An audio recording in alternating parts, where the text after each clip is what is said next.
मनुष्य जिस प्रकार के वातावरण में रहता है, जैसी संगत में रहता है, उसी के प्रभाव और संस्कार उसके मन मस्तिष्क पर पड़ते रहते हैं। प्रत्येक स्थान का वातावरण विभिन्न प्रकार का प्रभाव रखता है, इसलिए एक कुदरती बात है, जिस वातावरण में मनुष्य रहेगा उसी प्रकार के संस्कार ग्रहण करके अपने मन में दृढ़ करता रहेगा और फिर वैसा ही उसका जीवन बनता जाएगा। संसार में मनुष्य को प्रायः ऐसे वातावरण में रहना होता है जहाँ माया के संस्कारों, राग, द्वेष, तृष्णा, मोह, ममता और विषय वासना आदि की अत्यधिक प्रबलता रहती है। इसलिए यही विकार और इनके संस्कार ही प्रतिक्षण मनुष्य के मन में प्रवेश करते रहते हैं। इस प्रकार के संस्कारों की प्रबलता के फलस्वरूप जीवन भी वैसा ही बनता रहता है। यही कारण है कि आम संसारी मनुष्य की ऐसी अवस्था है कि वो प्रतिक्षण दुखी और परेशान रहता है। इसी परेशानी और बेचैनी को दूर करने के लिए संत महापुरुषों ने कहा है कि अपना जीवन सुधारने के लिए मनुष्य को ऐसी संगत करनी चाहिए और ऐसे वातावरण में निवास करना चाहिए जिसके प्रभाव से उसका जीवन सदाचार और पवित्रता के सांचे में ढल जाए और वो सत वस्तु की उपलब्धि करके जीवन के परम लक्ष्य को सहज ही प्राप्त कर सके। महापुरुषों के वचन हैं, साध संगत गुरुदेव वहाँ चली जाइए, भाव भक्ति उपदेश तहाँ ते पाइए, अस संगत जर जाए न चर्चा नाम की, दूल्हन बिना बारात कहो किस काम की। दुविधा को कर दूर सतगुरु ध्याइए, आन देव की सेव न चित्त लाइए। आन देव की सेव भली नहीं जीव को, कहे कबीर विचार न पावे पीव को। प्यारे सज्जनों, परम संत श्री कबीर साहब जी कहते हैं कि जहाँ संतों की संगत और गुरुदेव के पवित्र दर्शन होते हों वहाँ चल करके जाना चाहिए। ऐसी संगत में जाने से भक्ति भाव और सच्चे नाम का उपदेश प्राप्त होता है। वो संगत जल जाए जहाँ नाम और भक्ति की चर्चा नहीं होती। यदि संसार के सब सामान, समस्त सुख और समस्त भोग भी मनुष्य को उपलब्ध हो जाए, लेकिन नाम और भक्ति की प्राप्ति न हो, तो ये समस्त पदार्थ ऐसे हैं जैसे दूल्हे के बिना बारात किसी काम की नहीं होती। इसलिए भक्ति और परमार्थ के अभिलाषी व्यक्ति को चाहिए कि अपने चित्त की सारी दुविधाओं को दूर करते हुए उसे सद्गुरु का ध्यान करना चाहिए। सद्गुरु छोड़कर किसी अन्य इष्ट की सेवा में अपने मन को नहीं लगाना चाहिए, क्योंकि किसी भी अन्य की सेवा जीव के लिए लाभप्रद और कल्याणकारी नहीं होती। सद्गुरु की सेवा और भक्ति के बिना जीव परमात्मा की प्राप्ति नहीं कर सकता। प्यारे सज्जनों, अब सवाल ये उठता है कि जीव के अंदर मोह माया के जो संस्कार बन गए हैं, जो घर कर गए हैं, वो किस तरह से काटे जाएंगे। हमेशा एक प्रकार के संस्कारों को उनके विरोधी संस्कारों के द्वारा ही काटा जा सकता। प्रत्येक स्थान का अपना अपना पृथक प्रभाव होता है। संतों महापुरुषों की संगत में ही माया, मोह और अशांति संबंधी संस्कारों को काटा जा सकता है। इसी उद्देश्य से संत महापुरुषों ने जगत में जगह जगह पर सत्संग के स्थान उपलब्ध कराए हैं और तीर्थ स्थान बनाए हैं और उनमें जाने से संतों महापुरुषों की संगत के प्रभाव से जीव अपने अंदर एकत्र मोह माया के संस्कारों और सांसारिक मलिनता के कुप्रभावों को धो सके। यही एकमात्र उपाय उन बुरे संस्कारों से छुटकारा पाने का है। इसके अतिरिक्त अन्य कोई भी उपाय नहीं है। सांसारिक वातावरण में प्रतिक्षण मोह माया के संस्कारों का ही पोषण होता रहता है, इसीलिए मन की शांति उपलब्ध नहीं होती। इस मानसिक शांति और आत्मिक सुख की प्राप्ति के लिए ही महापुरुषों ने सत्संग को बहुत महत्वपूर्ण बताया है और साथ ही साथ नाम दीक्षा लेने के उपरांत भजन अभ्यास को बहुत जरूरी कहा है, क्योंकि सूरत मोह और अज्ञान के आवरणों में ढकी हुई है। इन आवरणों को हटाने के लिए ही सूरत को निर्मल और विशुद्ध करके परमात्मा के धाम में पहुंचाने के लिए महापुरुष हम सभी जीवों की भलाई के लिए ये करते हैं।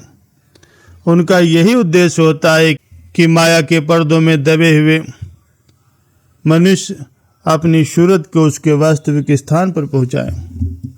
प्यारे सज्जनों, तीर्थ 3 प्रकार के होते हैं, एक स्थानीय, दूसरा जंगम और तीसरा घट का। आत्मिक तीर्थ। स्थानीय तीर्थ वो होता है जहाँ पर संतों महापुरुषों का निवास होता है, जहाँ पर वे स्थान या आश्रम बना करके रहते हैं, वो स्थान ही तीर्थ बन जाता है। दूसरा स्थान जंगम कहा जाता है। प्यारे सज्जनों, संत महापुरुष स्वयं ही जंगम तीर्थ होते हैं। वे स्वयं चलते फिरते तीर्थराज के समान हैं। वे जहाँ जहाँ भी जाते हैं उनके पवित्र दर्शन सर्वसाधारण लोगों को होते हैं और उनके उपदेश से आत्मा शुद्ध और निर्मल होती है। तीसरा है घट का तीर्थ। सदगुरु के उपदेशों के द्वारा जब श्रुत बाह्य संसार की रचना से हट करके अंतर्मुख होती है, तब अपने घट में जो श्रुत का असली ठिकाना है उसकी ओर उन्मुख होती है। इसे ही निज घर कहा जाता है और श्रुत उस घर में पहुंचने का यत्न करती है। घट में भीतरी मंडल हैं, इन मंडलों में ही श्रुत को ठहरना होता है और जैसे जैसे श्रुत अपने घट में ठहरने लगती है उसकी सारी मलिनता दूर होती जाती है और वो निर्मल और शुद्ध बनती जाती है। जैसे जैसे वो माया की मलिनता से मुक्त होती है वैसे वैसे वो हल्की होकर ऊपर को उठती जाती है और उच्चतम मंडलों में भ्रमण करती है। जैसे मैला और गंदा जल होता है, उसे आँच देने से वो भाप बन करके ऊपर को उठता है, तब उसका रूप, रंग और स्वाद कुछ और बन जाता है। नदी नालों और तालाबों का जल है उसकी हालत कुछ और होती है, लेकिन जो जल भाप बन करके बादल का रूप धारण कर लेता है उसकी हालत कुछ और होती है। उसकी विशेषता, उसका प्रभाव भी कुछ और होता है। अब वही जल वर्षा के रूप में सबके लिए जीवनदायक और लाभकारी होता। इसी प्रकार से सूरत भी जैसे जैसे सत्संग की रगड़ से पवित्र और निर्मल होती है, हल्की होकर नेत्रों के मंडल से ऊपर चढ़ती है और धीरे धीरे अपने वास्तविक ठिकाने तक पहुंच जाती है। इस चढ़ाई में महापुरुषों की सहायता की आवश्यकता होती है। उनकी दया से ही सूरत अपने घर तक पहुंचती है, जिसे निज घर, निज धाम और निज देश कहा जाता है।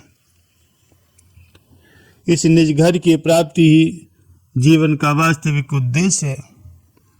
सूरत इसी स्थान की वासी होती है क्योंकि वो मालिक का अंश है, किंतु माया के मलिन आवरण उस पर इतने गहरे चढ़ चुके होते हैं कि वो अपने असली घर, अपने निज धाम को भूल करके भटक जाती है। अब इस भूली बिछड़ी सूरत को अपने मालिक से मिलाने और निज घर तक पहुंचाने के लिए ही संत महापुरुषों की ये सारे साधन हुआ करते हैं। महापुरुषों के सत्संग से मन की अवस्था पलटती है और वो और की ओर बन जाती है। सत्संग में रहने से मन के सारे मलिन संस्कार, मलिन वासनाएं दूर होकर के मालिक का सच्चा प्रेम उत्पन्न होता है। ये सब सत्संगत का ही प्रभाव होता है। प्यारे सज्जनों, विचार किया जाए, यदि सतगुरु का सच्चा प्रेम ही मनुष्य के पास नहीं है तो फिर उसके पास है ही क्या, सिवाय माया के संस्कारों के, दुख, चिंता, शांति और मन के विषय वासनाओं के उसके पास क्या है। मन तो हर क्षण उसको धोखा दे रहा है और धोखे में ही मनुष्य का सारा समय, सारा जीवन व्यतीत होता जा रहा है। यदि कोई समझने और परखने वाला हो तो उसे पता चले कि सदगुरु का पवित्र प्रेम ही सच्चा धन और निजी पूंजी है। इसके अतिरिक्त अन्य सब कुछ मन के ही ढकोसले। सदगुरु का प्रेम अर्जित नहीं किया तो फिर क्या वस्तु अर्जित की। 84 लाख योनियों की सामग्री तो एकत्र कर ही ली। प्यारे सज्जनों, सत्संग ही सच्चा तीर्थ है। इस तीर्थ में स्नान करके मन की मैल को धो और प्रेम भक्ति की भावना अपने अंदर उत्पन्न करो। जिसके मन में प्रेम भक्ति की लगन लग गई है, सच्चे अर्थों में वही भाग्यवान है और वही सच्चा ज्ञानी और ध्यानी है। मनुष्य जन्म की प्राप्ति और सदगुरु की चरण शरण का मिल जाना, यह संयोग अति दुर्लभ है। इसलिए इस अमूल्य अवसर को प्राप्त करके इसकी कदर करो और प्रतिज्ञा करो जैसे भी हो सूरत को अपने निज घर अर्थात मालिक के धाम में अवश्य पहुंचाना है, क्योंकि यही जीवन का परम लक्ष्य और परम लाभ है।